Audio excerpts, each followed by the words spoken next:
It's now my pleasure to introduce someone whose commitment to community affairs commenced with representation in local government almost 20 years ago. The Honourable Paul Toole MP began his career as a councillor at Shire, lovely part of the world, before becoming Deputy Mayor and Mayor of Bathurst Regional Council. Under his leadership, Bathurst became the fastest growing inland regional city in New South Wales. At the 2011 state election, Paul Toole won the seat for the Nationals, ending a 12-year Labor stronghold. In 2014, the member for Bathurst brought his first-hand experience of local government to Cabinet through his appointment as Minister for Local Government.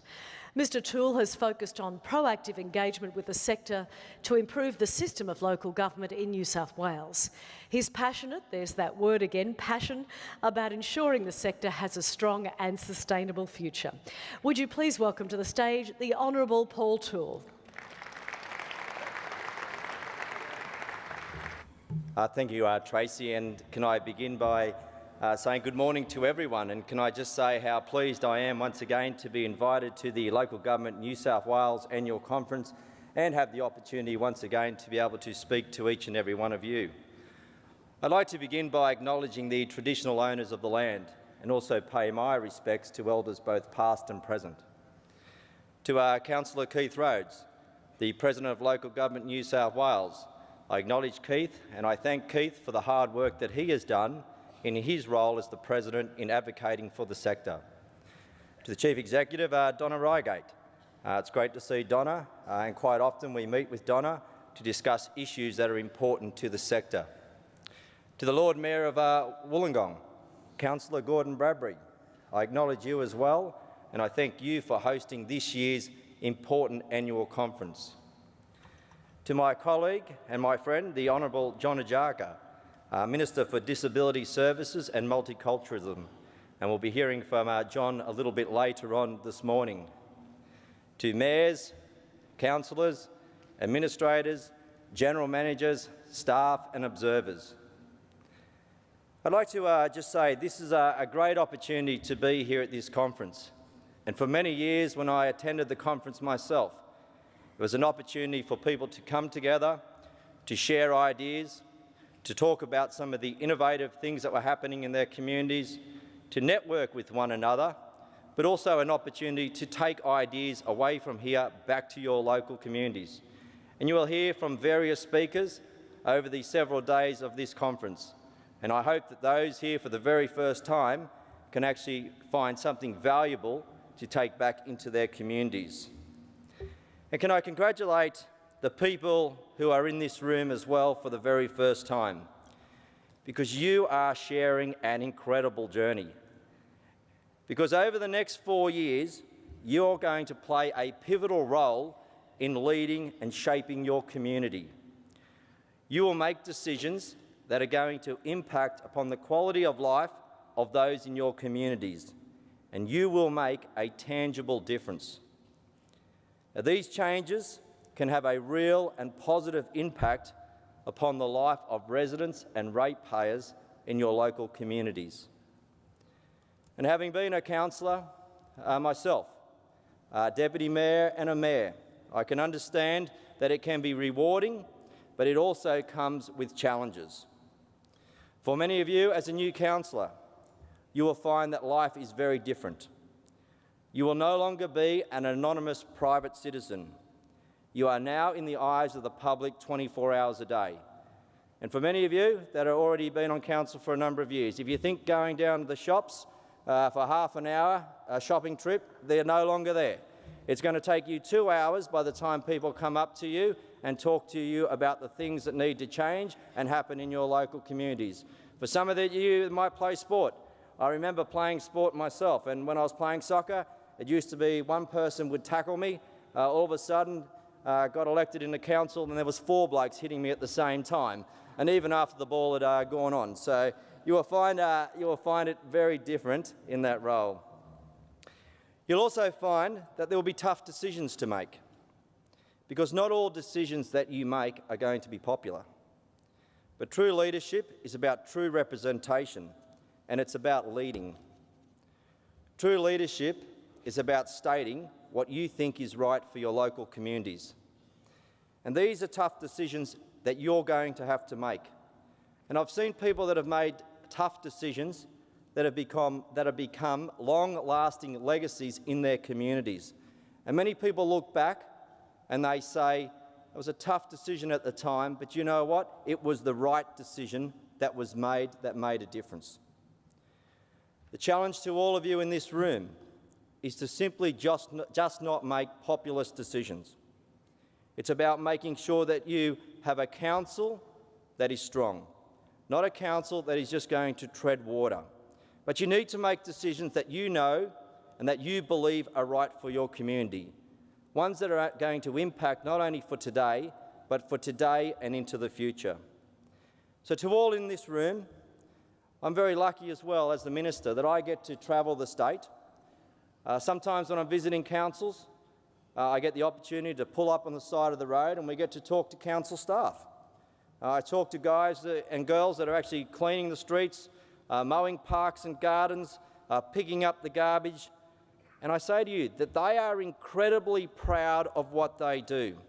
And the people who work in local government love local government. And whatever changes are thrown at them, they get on with the job of serving their communities. And these are the people that you go back to who have a wealth of skills and talent in your communities. And these are the people that I say are at the coalface, the people who live in your communities. They are ratepayers, they are residents, and they talk to the community each and every day. So it's important that you acknowledge them.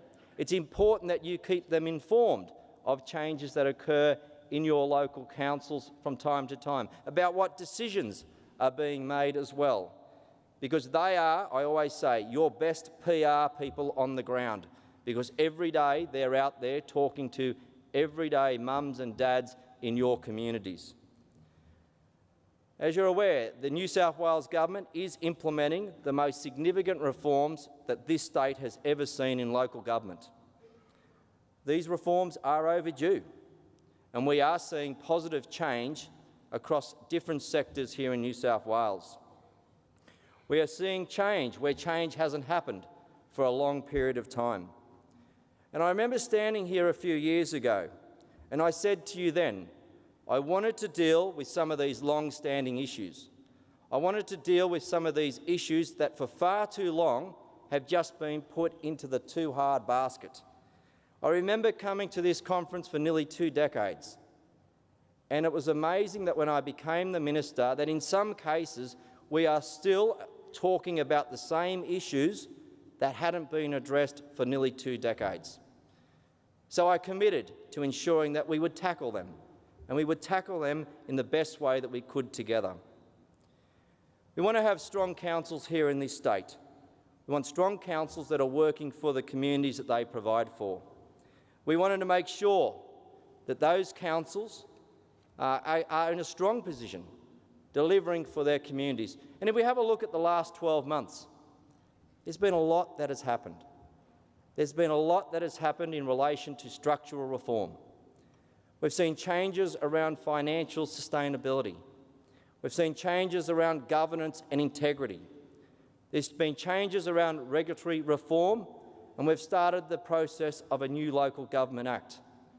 And we're also partnering with the sector to create a new workforce strategy. The local government sector was doing the best it could, but in some cases we were being held back by red tape and some archaic structures that have been in place for a long period of time. If we get it right, it's right then for your communities, because they get the services and they get the infrastructure that they both need and deserve.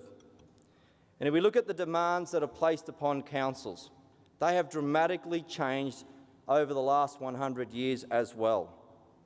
Communities have changed, populations have changed, demographics have changed, and we need to be in a strong position to be able to deal with the demands that are placed on councils from time to time. When we look at structural reform, people generally only talk about mergers. Well, mergers over the past 12 months are only one part of that reform. And yes, we do have 20 new councils that are working in this state. 20 new councils that are working harder and more efficiently to deliver a modern system of local government in New South Wales. We've also seen a record investment by the New South Wales government. There's a record investment of over $1 billion into the sector. There's money there that's been put aside for reform, money for an innovation fund, joint organisations, money that is being invested that we've never seen before, and up to $1 billion in this area. And when we have a look at other states, when they looked at reforming local government, we looked at Victoria. They provided nothing. We looked at Queensland, they had about $20 million. When Western Australia was looking at reform, it was around $50 million. So there is a big difference between the New South Wales government in providing the most significant investment into the sector ever. Structural reform can see some people scared of change. And I'll admit, I've been there before. And I totally understand that, because I know that when my council was merged back in 2004, I was scared of what that would do to my community. But I make this point. I wouldn't want to go back, and my community wouldn't go back. As a small rural council, we were merged into a larger one. But it didn't die. It didn't lose its local identity. It was actually enhanced. We actually had a village fund there at one stage. Had a village fund, and it was about $5,000 a year. We used to go out to the villages and they'd receive $500. It might have been towards a New Year's event, might have been $1,000 to go towards a newsletter that they wanted to put out. They were pretty excited about that because it was a significant investment from the smaller council into those communities. All of a sudden, the larger entity bumped it up to $250,000. $250,000 because it had the scale and the capacity to be able to do that.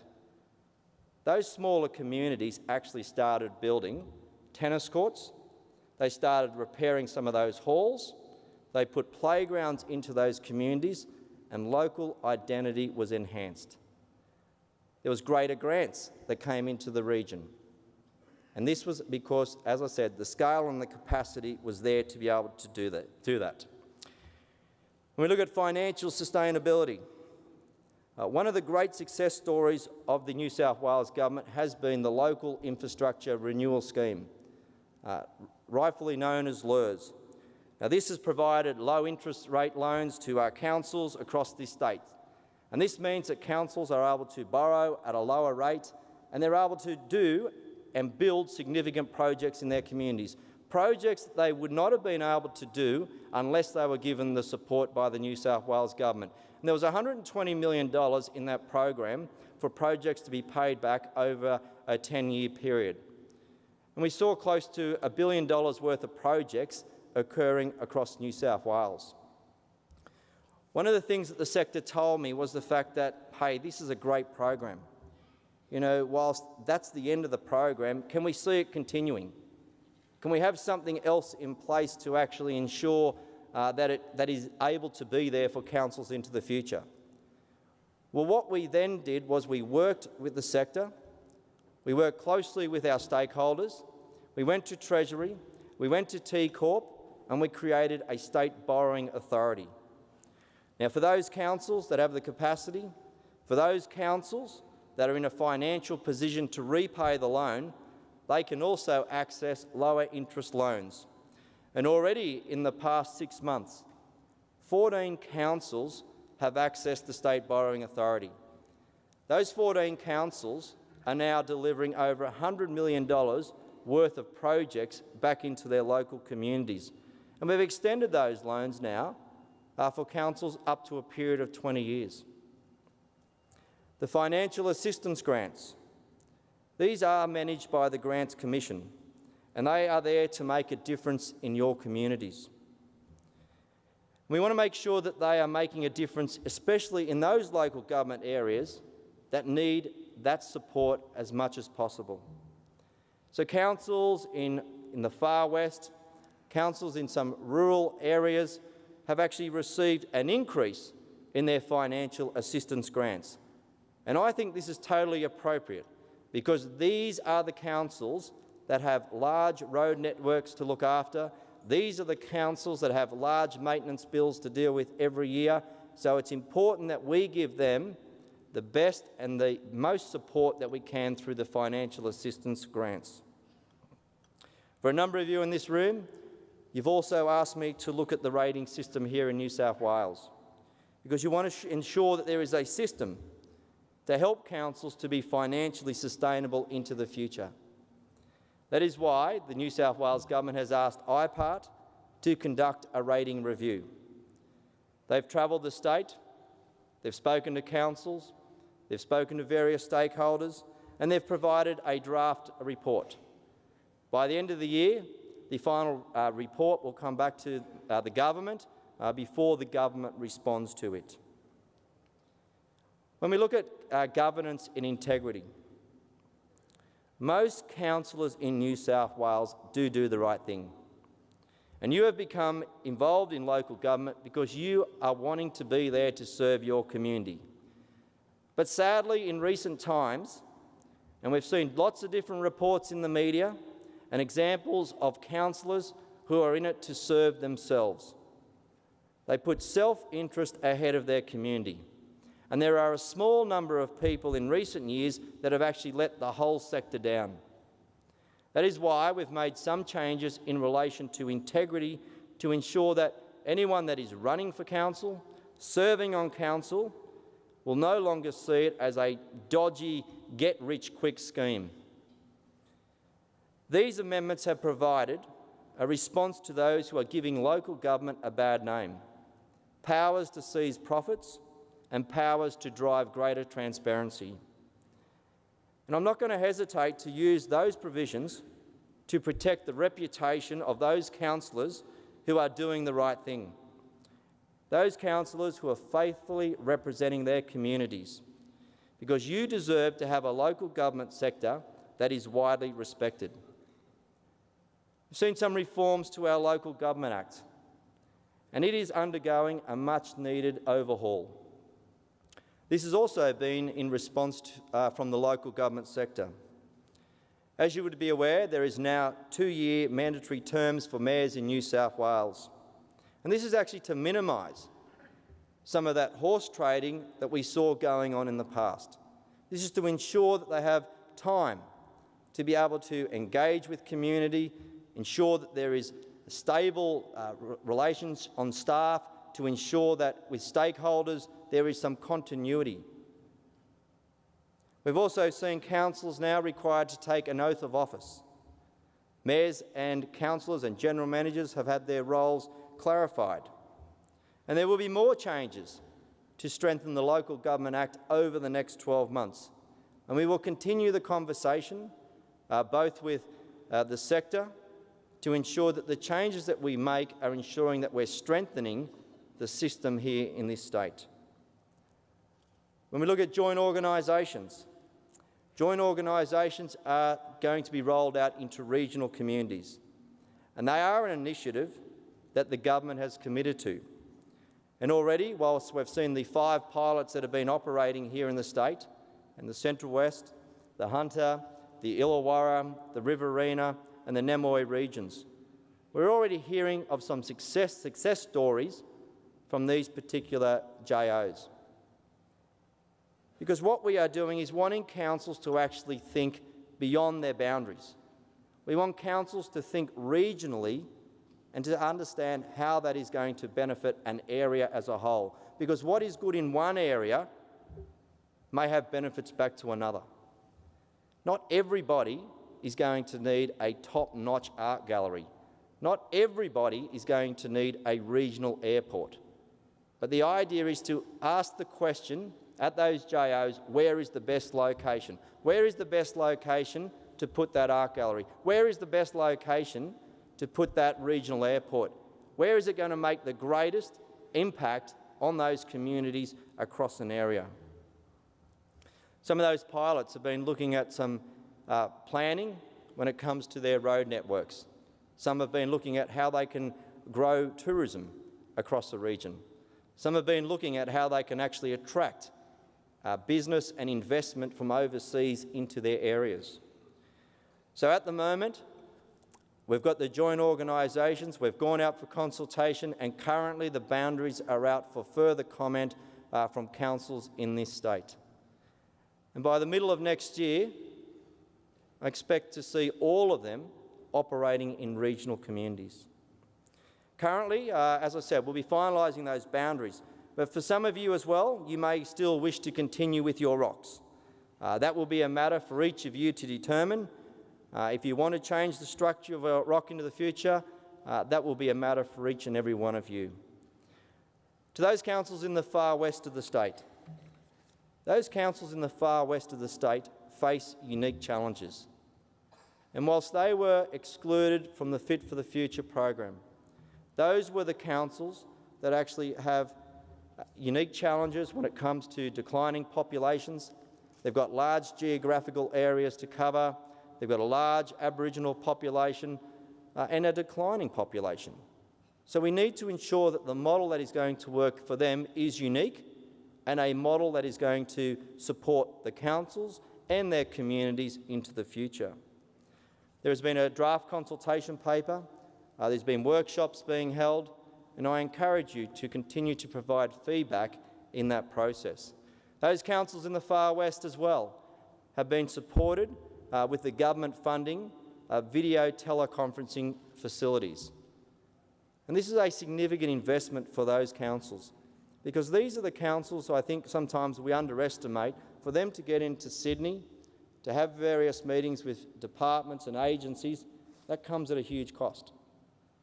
It can be a couple of days' travel to even get to Sydney to actually have those meetings that are required. So hopefully now, by the government funding this technology, they're able to better connect with one another, but they're also better able to connect with agencies and departments here in this state. For all of you in this room, I say enjoy the next 4 years, because you're embarking upon an incredible journey. And I do want to thank Keith, Donna, Local Government New South Wales, the Office of Local Government, Tim Hurst and all of his team, and all of you for ensuring that you are advocates for your communities, because together we're going to continue to reform the sector, but continue to reform the sector so that we have strong councils here in this state. Enjoy the conference.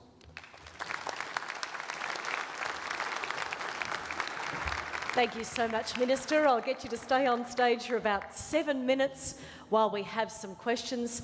We'll take one from microphone 4. Thank you. Thank you very much. Marianne Saliba, Mayor of Shellharbour City. Minister, Shellharbour City is a strong council. It has 67,000 residents. It's been proposed that Shellharbour merge with Wollongong, and yet both councils are financially fit for the future. I'm here today not representing a populist view. I'm here today representing the views of my community. 76.4% of my community said no to a merger. We put our hand up to participate in a pilot joint organisation with Wollongong and Kiama and Shoalhaven. Now, Kiama, a city of less than 24,000, has been saved from being merged, and yet you're pushing ahead with putting Shellharbour in with Wollongong. I attended this conference 2 years ago in Coffs Harbour, and I listened to you, I believed... With respect, we need to get to the question. And I listened to you and the Premier and Premier Baird, and I believed you when you said there would be no forced amalgamations. We need to get to the question, I'm afraid. The question is, how can I believe you now when you're saying that it's every council's right to decide on a joint organisation when you have gone against your own word of no forced amalgamation?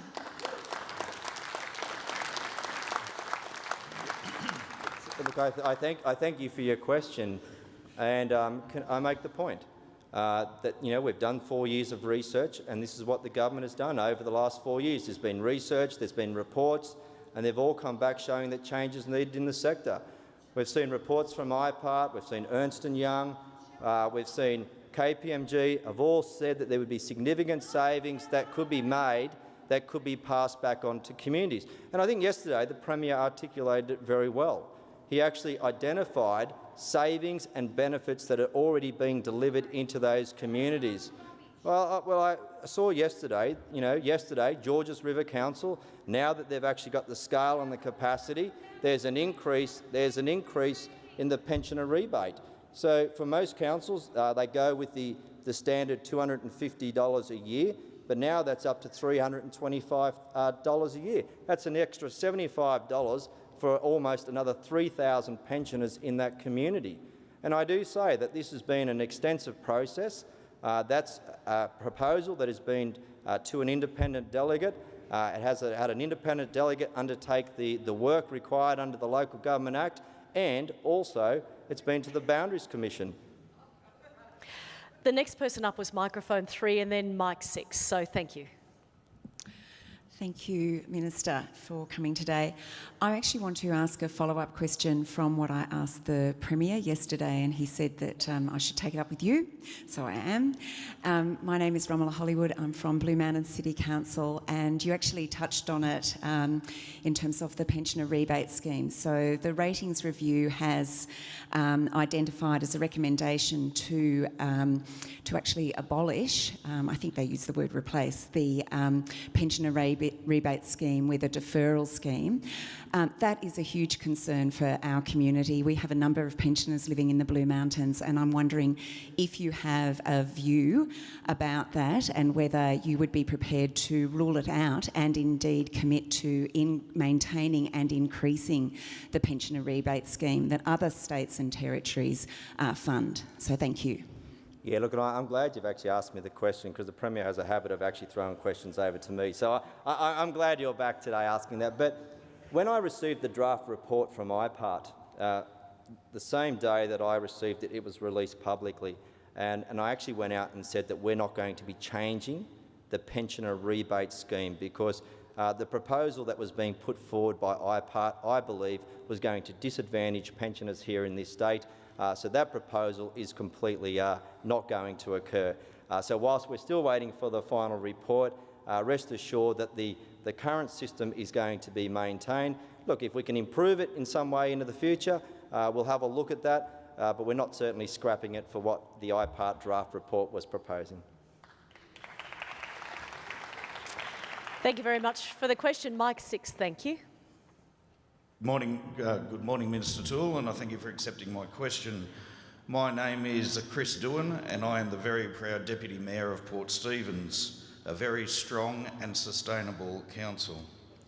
4 councils in the Hunter remain in limbo, awaiting government's amalgamation decisions. Maitland City Council, Dungog Council, Newcastle City Council, and I use the term council very loosely, and Port Stephens Council. I thank the state government for their efforts in making Newcastle's dysfunctional council look good in recent times with the inclusion of the V8 supercars and the light rail infrastructure. Please note that this does not make them any more palatable to merge with Port Stephens. Since the decision of the state government to merge Newcastle and Port Stephens, the high-performing council of Port Stephens has been paralysed awaiting a final decision. Our highly qualified staff are being poached at an alarming rate, and that is not an invitation for anyone here to poach some more. Our residents are totally disenfranchised. Can we get to the question, please? I'm afraid we've only got limited time. We need the question. Let me know when we can expect a final decision, and I implore you to ensure Newcastle is left alone to implode. Look, I thank you for that. And as you rightfully said, there are 2 proposals that are currently under consideration, and they are both under consideration, the Port Stephens Newcastle one and the merger proposal that was put forward by Port Stephens themselves with Dungog. They are under consideration, and look, there are a number of courts decisions at the moment that are in the courts, and that's one that we're sort of just waiting to see if we can actually see what resolution comes out into the near future and make a decision on all of them together.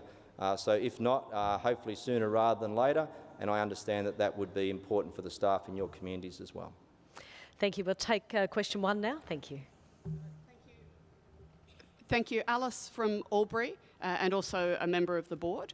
Can I ask, with reference to what has hitherto been the practice of RDAs and receiving money to the local government areas through that, you're introducing JOs. What will be that transition between the RDA to the JOs for funding and responsibilities? Thank you. Well, the JOs themselves, the government's got about $5.3 million set aside for JOs. So each JO that starts up will be given $300,000 to actually commence. With the RDAs, that actually falls in under the federal government and also the Minister for Skills and Regional Development, the Honourable John Barilaro. So the New South Wales government has funding committed to the end of this year for RDAs. For the federal government, they've committed funding to the end of next year. At this point in time, the JOs can be established, and it's up to the JOs themselves at this point in time to decide whether they want to have the RDAs sitting at the table as an associate member, but not as a full member, and not to have voting rights as well. Thank you. Let's go to 10, right at the back there. Oh, thank you. My name is Lynn Saville. I'm a councillor on Willoughby Council. My question relates to education. In Chatswood, we've experienced exponential growth in high-density developments, and that's resulted in pressure on our infrastructure, for example, schools and other infrastructure, of course. Now, one of our schools, Chatswood Public School, had previously 2 kindergarten classes. It now has 10 as a result of increasing high-density population.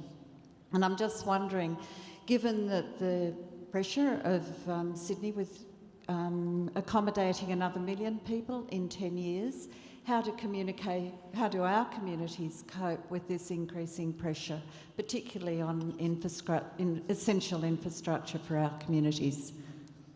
Yeah, look, it's a good question, and certainly one we can actually ensure that we take up with the Minister for Education. But you're absolutely right. I mean, the challenges for the state over the next 10 years, 20 years, we're going to see an extra 2 million people making Sydney their home over that period of time. So we must be in the strongest position to be able to plan for the future, whether that be transport, whether that be planning, whether that be schools, whether that be creating jobs. So education is going to be a pivotal role in ensuring that investment continues. But I do know that the New South Wales government has made and is making the largest investment into education, and also the largest investment in capital works for schools across this state. And it's one that we're going to be continually confronted with to have to deal with those population changes and growth that we are experiencing in communities like yours into the future. We only have time for 2 more questions, I'm afraid. I'll take question of 5 and 6. Apologies to everybody else. Thank you, Minister. Peter Bessling, Mayor of Port Macquarie Hastings. You talk about strengthening local government, you talk about the mergers and amalgamations to strengthen local government and the importance of local government.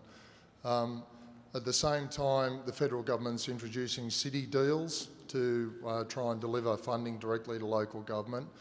The New South Wales government is moving forward with joint organisations that will be mandated to engage a general manager.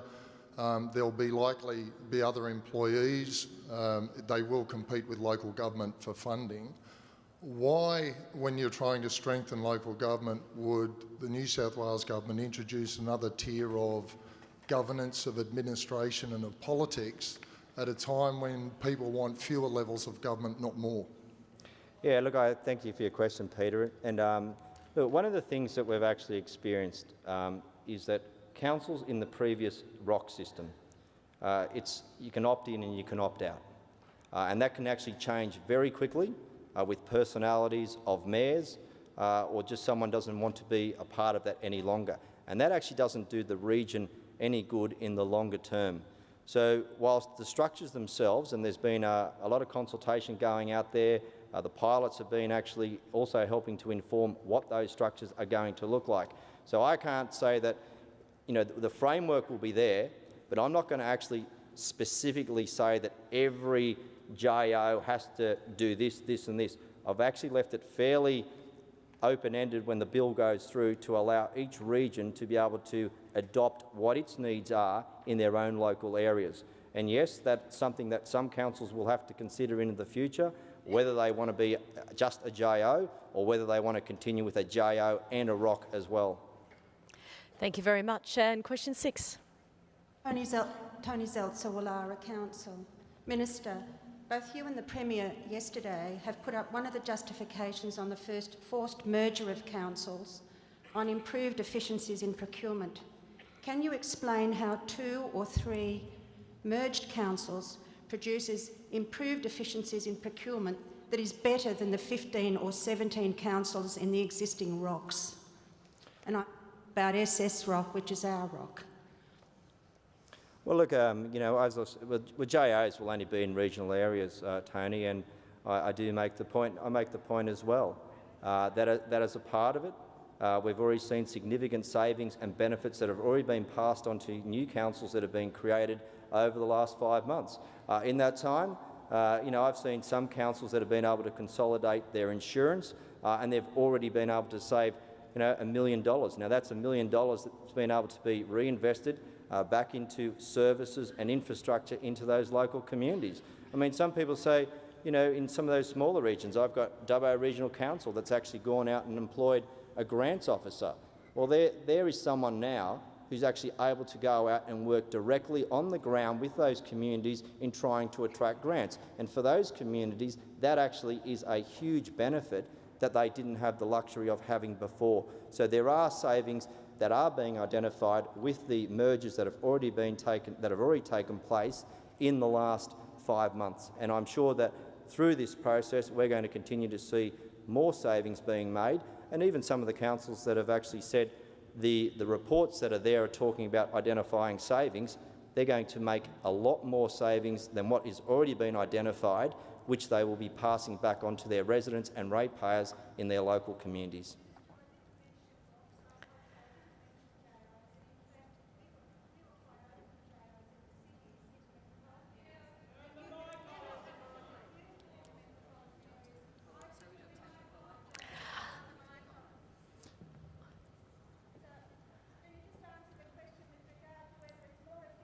Three councils vying in terms of procurement versus 15 or 17 in the ROCs as we have currently.